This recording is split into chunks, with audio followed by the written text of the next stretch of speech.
as the deer panteth for the water, so my soul longeth after thee. You alone are my heart's desire, and I long to worship thee. Welcome to the cruise. God bless you for joining us. Please invite your friends, your colleagues, your well-wishers, your family members. Come with your Bibles, come with your notebooks and writing pads, and let's come to God together. Our Father, we are grateful that we can come into your presence with thanksgiving, into your court with praises. We honor you because you are the one that bid us come to the feast of fat things. Lord, please open your bounties unto your people and feed us so that we can be nourished and fat, that all men may know that we are your children. Do beyond what we can ask. In Jesus' name we prayed. Amen. Thank you so much for joining us. God bless you. We'll go ahead quickly with our study in the book of Genesis under our general theme of Enjoy Your Bible. The Bible is not for the shelf. The Bible is not for under your pillow. The Bible is not one of the books that you read once in a while. The Bible is your companion. The Bible is your friend. You should be Bible friendly. The Bible is God's word to you. The Bible is where you can draw wisdom. It's a well of wisdom. It's a field of wonderful treasure. The Bible is what makes a man to be ahead of his colleagues. It makes a student ahead of his teachers. The Bible says, where would shall a young man make his way clean and pure? By taking heed according to your word. Their word have I hidden in my heart, that I may not sin against you. The word of God is truth. The word of God is so much and so much and so much indispensable for a correct living. I hope you are beginning to enjoy your Bible. I hope you are beginning to see the treasure that is embedded inside your Bible. I hope God is beginning to show you mercy and favor by giving you revelation of the Word of God. The Word of God is not black and white. It's not the letter you see like this. Behind this letter there is the Spirit. It is the Spirit that quickeneth. The flesh profited nothing. So we go back to Genesis chapter 38. And Genesis, if you get Genesis very well, you have got the Bible in a miniature form. Genesis means beginning. And in Genesis, everything began. The beginning of life, the beginning of marriage, the beginning of ministry, the beginning of family life, the beginning of sacrifices, the beginning of everything, up to death. Everything is in Genesis, the beginnings. And once you get the Genesis, you have got a key to the entire scriptures. That's why we are beginning at the beginning. There are so many things that people are trying to do, but it was not as it was in the beginning, and therefore it is wrong. If you don't marry your wife as it was in the beginning, you will keep divorcing her. When you go back to the beginning, you see what God instituted. So let's go ahead now. Today we are going to look into chapter 38. I wish I can cross it very quickly and go to chapter 39. The story of Joseph is interrupted by chapter 38. Chapter 38 is parenthetic. Parenthetic means it's a parenthesis. It was brought in by God to reveal to us something, then we could go ahead. You see, Joseph took over the place of the firstborn. In Israel, the firstborn has a double portion. If you're a firstborn son, you inherit a double portion of the land when they are sharing the land and everything. Reuben lost his place as the firstborn, and Joseph took the double portion. But Judah became the tribe from where the king Jesus will come, the son of King David. the Lion of the tribe of Judah. That's the lineage. From Judah cometh the scepter, the kingship. So Judah became the kingly lineage. At the moment, Judah was not looking good. But God had to bring a story in and sandwich it in the middle of the story of Joseph, because He wanted us to know that there is somebody like that who is going to do well later on. But for now, God wanted to show us His story, and why He's not in reckoning yet. And I want you to know that God is a God of mercy. This chapter highlights very well the mercy and the grace of God. None of us merits anything from God. None of us deserves anything from God. We are all destined for destruction. But God in mercy, God in His grace, has brought many of us out of the place of destruction and redeemed us and set us on the path of good things. Judah amplifies that. Chapter 38, therefore, of Genesis is a chapter that God just brought it in so that He can show us more and more and more and more that His mercy and His grace are two quantities that makes God a wonderful Father. And that if you cannot appropriate mercy and grace, you become unfortunate. Judah misbehaved. And we're going to look at it now. I wish I can run through it because it's not a very wonderful story in my heart. But once it's in the Bible, we cannot run away from it. And we can learn a lot. The Bible is a book that teaches you a lot if you will bend down and learn. So let me just read again from chapter 38. We are going to stop the story of Joseph for just a little while, one chapter, then we go back. And then from chapter 39 to the end of Genesis, Joseph took the place of prominence as a slave in Egypt, as a prime minister in Egypt, as a man that was the reason why the tribe of Israel succeeded in the days of terrible famine. And the man that it was through his agency that Israel had to be brought into Egypt for 400 years, according to the prophetic word. So, let's go ahead. Genesis 38. Please, God is not just telling you a fairy tale, an old wise fable. When I was young, my grandmother used to tell us old wise fable, how tortoise and all the birds went to heaven. And they lengthened their feathers. And when they went to heaven, it confused them. And what happened to him? All those are old wise fables. It's not good for the pulpit to tell old wise fables. I hear some several terrible old wise fables, even on the pulpit. They don't edify any man. And they don't have anything to add to any man's life. We must depend on the truth. And God wants to bring us the truth. So please, let's learn together. Holy Spirit, please help us now. In the name of Jesus. And it came to pass at that time that Judah went down from his brethren and turned into a certain Adullamite, whose name was Hira. Judah went down. And it's not good for you to go down and to keep going down. God wants us to keep coming up. But you can go down in your consecration. You can go down in your desires. You can go down in your devotions. You can go down. And when a man begins to go down and he gains momentum in going down, he may not recover.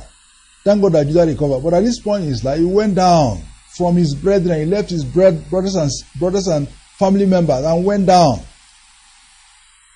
and turned into a certain Adullam. Again and again, the Bible is a story of personalities that were real, men of like passion like us, who lived in their own time. They were breathing air and breathing out air. They were eating normal food. They lived ordinary life like we are living. And it's in this setting that God picked some of them up. So Judah went down. And to go and marry an unbeliever is a going down. Let's keep saying it. To go and marry somebody who is not of the same stock as you is what they call unequal yoking. The Bible says, do not be unequally yoked together with an unbeliever. They don't put a cow and a donkey together to plow. You must tie down animals of the same kind if you are going to produce results. But Judah went down and married this woman. And Judah saw there a daughter of the Canaanites, whose name was Shua, and he took her and went in unto her. And Judah saw there a daughter of a certain Canaanite, whose name was Shua, and he took her and went in unto her, and she conceived and bare a son, and he called his name Er. So these were the days of misbehavior of Judah. These are the days when Judah was really living a reckless life. The days when Judah was actually not doing well. He went into this woman, and he got a child out of Shua, a Canaanite woman. And the Bible said that she conceived from Judah and bare a son, and he called his name Er. And she conceived again and bare a son, and she called his name Onam. So Judah was trying to build a family unconsciously, in quotes, not deliberately. As a child here, and many people of nowadays, I see that is what is happening. And when you do that, I don't know what kind of family you want to beget. Whatever a man sows is what he will reap. I wish I can come out of this story. Sometimes God tells us stories that enunciate, but God has a purpose so that we can learn our lessons. You don't have to fall into the mistake that Mr. Judah fell into, even though he recovered, but it was costly. So he has two children now, Er and Onam. And she yet again conceived and bare a son, and called his name Shelah. And he was at Chibes when she bare him. So 3 sons from Shua. Judah now took a wife for Er, his firstborn, whose name was Tamar. So Tamar was Judah's daughter-in-law. Judah took a wife for Er, his firstborn. And these are not the ways of God. A father should not go and take a wife for his son. Houses and riches and inheritance can come from father, but a prudent wife always cometh from the Lord. But Judah felt he should take a wife for Er. And Er, Judah's firstborn, was wicked in the sight of the Lord, and the Lord slew him. Wickedness is a terrible problem. That's why God slew him. Er was wicked. Now there are all categories of sins. There is transgression, there is iniquity, there is wickedness. Wickedness is when a man is heartless, when a man is mindless. He can do anything. Now, when God says you are wicked, you are not fit to live, God will slaughter you, especially when you are from the lineage of Judah, because you can become the king. And because God can never allow you to grow up and become the king, God killed him. Sometimes you see people that just die. They just die from strange illness, they just die suddenly, and their life is just taken away. Sometimes it is not ordinary. Sometimes it's not because somebody is trying to do you something by occultic means. Sometimes it's that God has slaughtered you. Because if you are left to live, you are going to cause a great problem in his economy. God has to take him out. The man was wicked. Are you a wicked man? I'd like you to take note. Judah's first son was wicked. I don't know how the son of a good man can be wicked. Even from the story of Joseph, so far you can see that Judah was not a wicked man. It was one that said, let us sell him, let us not kill him. Why must we shed his blood? So God used him in that place. But now you can see that his firstborn, so I don't know. Was it his wife? Was it his Canaanite background? Was it her Canaanite background that made, because the Canaanites are wicked men. Wicked people. Bible said in those of Abraham, their cup was not yet full. But one day their cup was going to become full. But God was not going to allow this boy to live because he was wicked in God's sight. So let's keep checking. Let's keep checking. Let's keep checking. I'd like you to be checking when you're reading the Bible. If you have a wicked heart, you can turn it to God. If you love to see people suffer, you love to see unfortunate situations, you enjoy it, you discover that there's some element of wickedness in your heart. Of course, every human being who is not born again has some element of wickedness. When I see people that can kill other people and they are not perturbed, they can kill somebody and they are not perturbed, they don't feel anything, that's a wicked person. And God is just giving you a long rope, because God does not allow a wicked man to exist. And Judah said unto Onam, go into your brother's wife and marry her and raise up seed to your brother. That's what happened in the olden days. When you marry and the man dies, the junior brother of the man takes over the wife, and the first child is named after the firstborn. It also became a matter under the law. It's a stipulation, it's a statute. It happened before even the law. And the Bible said, Judah asked Onam, go and marry your brother's wife and raise up seed. And Onam knew that the seed will not be his, that the child was going to be born was not going to answer his name, going to answer his brother's name. And it came to pass when he went in unto his brother's wife that he spilled it on the ground, lest that he should give seed to his brother. I hope you see what he did.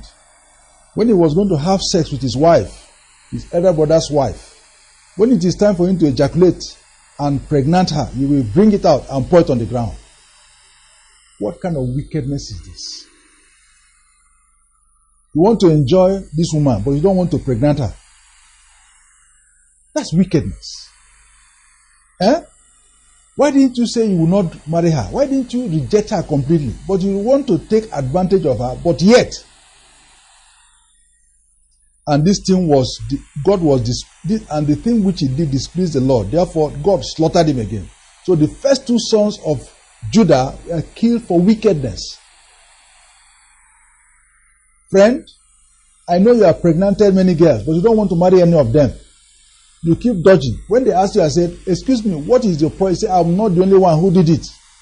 Let's go and do DNA. And you know that this child looks exactly like you, that it's a carbon copy, and yet, this girl is suffering alone. You have not even sent a kobo for the upkeep of that child. And this lady is suffering the shame, suffering the insults. Her parents are not happy with her. And you're not interested, even though the child looks like you. There's no need to go for any DNA to know that this is your child. And this is not only one person, other person. God may slaughter you if you don't repent today. This may be your last chance. I speak to you very soberly. Very soberly. You're already beginning to see that you are beginning to fall into unfortunate situations, which we call bad luck. It's not bad luck. God is warning you. Wickedness does not pay. When a man is wicked, it does not pay. When you cheat people and they are suffering and you're enjoying, God hears their cry. I think God heard the cry of Sister Tama, that she was being mishandled. And God slaughtered that boy. He slew him. Hallelujah. I'm just reading the Bible with you, and I hope you are taking notes. Wickedness does not pay. The whole of this chapter is full of all kinds of wickedness, all kinds of sodomy, all kinds of wickedness. But at the end of it, you will see that it is from this kind of setting and wickedness that the lineage of Jesus was cast.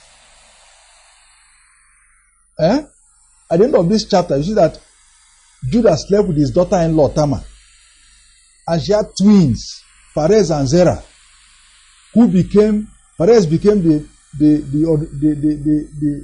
great grandfather of the Lord Jesus Christ, through David. And you keep wondering, how can God choose anybody that is going to be important in his economy from this kind of setting? Very wicked environment, very wicked situation. But that is why he's God. And I bear witness today that no matter how terrible your situation is, no matter how decadent, no matter how much you are being in the cesspool of sin, God can rescue you and God can bring you to glory. His mercy endureth forever. The Bible says concerning God that He is merciful, gracious, slow to anger, and full of kindness. That's God. A little thing you do to change your heart, a little repentance, touches Him so deeply. Why must you continue in this chapter? God has other chapters for your life. Why must you continue in this kind of chapter? So in verse 11, the Bible says, then said Judah to Tamar, his daughter-in-law, remain a widow in thy father's house, till Shelah, my son, be grown. For he said, lest for adventure he die also, as his brethren did. And Tamar went and dwelt in her father's house. One day the Sadducees brought a story to Jesus. They said, man had a wife and he died. The second man took his wife and he died. And 7 sons took the wife. And all the 7 of them died, and then the woman died. And they went to heaven. Say, whose wife will she be in heaven among the 7? Very hypothetical, foolish question. This man said, if the first one has died, the second one has died, I won't give him the third one because he may also die. That's what is reasonable. How can you wait until 7 people die? Then you wait for the woman to die, then you go to heaven, and then they say, whose wife? God said you err because you know not the scripture, not the power of God. And you're not even reasonable. So the Bible, some people read the Bible and they think that it's just for novelty, for calculation. No. It's real life. The man said, no, I can't give you I can't give Shelah to you. Go and be a widow until, and look at the principles of the even the Canaanites, even the unbelievers in the olden days. That girl will not marry. She remained a widow. Nowadays, I see widows who are just flirting. They can't keep to themselves. I see people just get pregnant for anybody, anywhere. Promiscuity all the way. Abortion clinics everywhere. And many of these people are people that call the name of the Lord. There's no more self-control. When I was a young man, it is impossible for you to get pregnant in your father's house and you will not be sanctioned. In fact, you don't talk about it. But now, even Christian daughters of pastors, impunity everywhere. Life is taking so light. Iniquity is taking so small and so light that it doesn't matter to carry a child when you don't have a husband. Actually, nowadays it is almost normal. Either you abort it, you take it, you sell the child, doesn't matter. Friends, we are living a very bad day. Even in those days, even before the law, there was some rectitude, there was some principles. Don't just come from your father's house and go and carry a child and come home. Who born you? But look at the way the world has gone.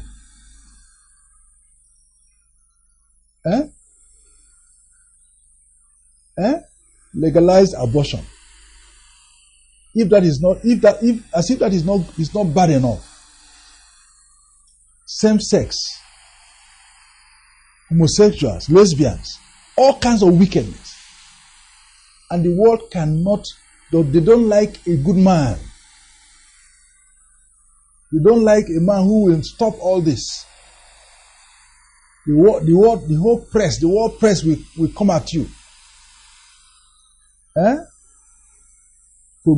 promiscuous generation. That's why I know that the end of this generation the end of time is at hand, and that Jesus will return soon. Verse 12 says, and in the process of time, the daughter of Shua, Judah's wife, died. And Judah was comforted and went up unto his shearers to Timnath, he and his friend Hira, the Adulamite. Now, that's it. When this man began to be friendly and to be friends with a Canaanite, that was when his trouble began. That was when he began to marry a Canaanite woman. That was when his trouble began. And look at when his wife died, Judah was comforted. And he went onto his sheep shearers to Timnah. He and his friend Hira, the Adulamite. And he was told Tamar, saying, Behold, their father-in-law goeth up to Timnah to shear his sheep.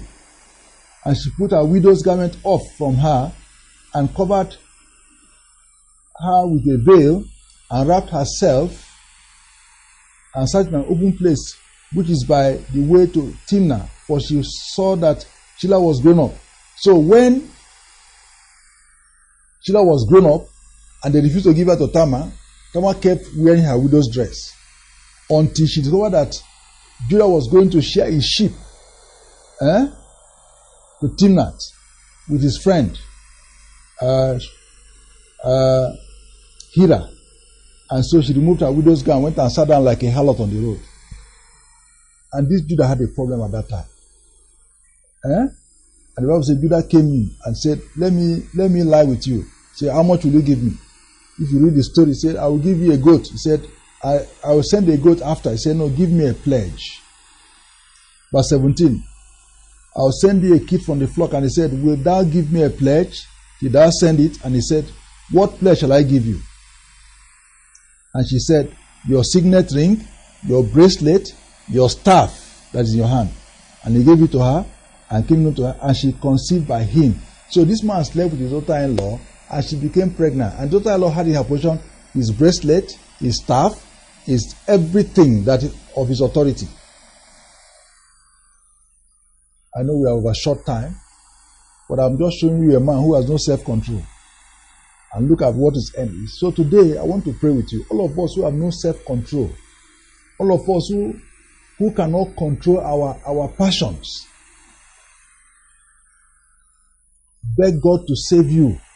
It will create you problem. It's time for you to turn away from it. Father, I thank you because you are able to break every yoke. You are able to deliver us from the hand of the enemy. You are able, oh God, to help our passions. Lord, walk again. As many as are laying down their life, do not kill us like Onan. Help us not to be wicked people. Let your name be glorified. In Jesus' name we prayed. Amen. For further inquiry or counsel, contact Threshers Media Center, number 1, Refuge Close, Ongwambarde, Sabon Tasha, Kaduna. Telephone numbers 0814-408-9412, 0805-845-5719. Email address threshersteam@yahoo.com, or you could visit our website at www.threshersteam.org.ng.